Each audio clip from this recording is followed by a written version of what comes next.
Hello friends मैं नतुन एटा video लै आपनालोक सकलोके स्वागतम जनालो। कि खबर आपनालोकर निश्चय भाले मोरो भाले।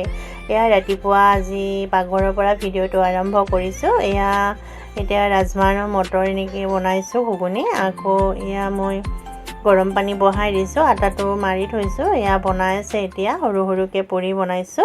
এয়া পুৰি বনাই আছো এতিয়া।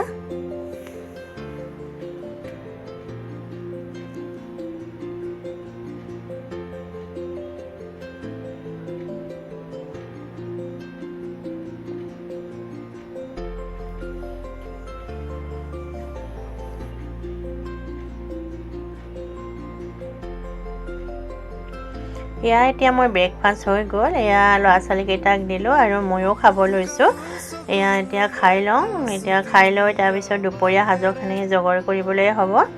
এয়া দুপৰীয়া সাজ বনাবলৈ এতিয়া আৰম্ভ কৰিব লাগিব। আৰু এয়া পুৰি আৰু ঘুগুনি খাবলৈ এতিয়া আৰম্ভ কৰিছোঁ।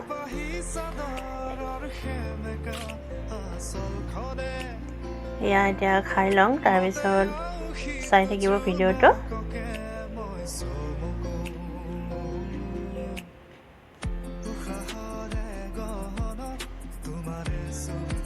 এয়া দুপৰীয়াৰ কাৰণে যিহেতু মাছ আনিছিলে বজাৰৰ পৰা, এয়া মাছ ফ্ৰাই কৰি আছোঁ।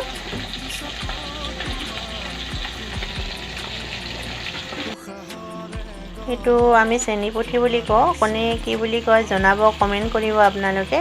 এইটো মাছ খাই ভালেই লাগে, সোৱাদ লাগে খাই ফ্ৰাই কৰিলে।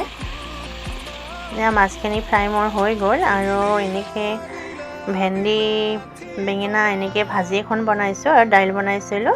তাৰপিছত দুপৰীয়া সময়ত এয়া মানুহজনে কালি আম পাৰি থৈছিলে, যিহেতু এয়া আম খাম এতিয়া। আমখিনি বহুত ডাঙৰ ডাঙৰ মিঠা হয়, খাবলৈ বহুত ধুনীয়া হয়। ভিডিঅ'টো চাই কেনেকুৱা লাগিছে জনাব। যদি ভাল লাগিছে তেনেহ'লে লাইক কৰিব, কমেণ্ট কৰিব। আৰু আপোনালোকে মোক অলপ আগুৱাই যোৱাত সহায় কৰিব। সোনকালে 1K কৰি দিয়ক। ভিডিঅ'টো চোৱাৰ বাবে আপোনালোকক বহুত বহুত ধন্যবাদ। সকলো ভালে থাকক, সুস্থ থাকক। আকৌ এটা নতুন ভিডিঅ'ৰ সৈতে লগ পাম। আজিলৈ আহিছোঁ, বাই বাই।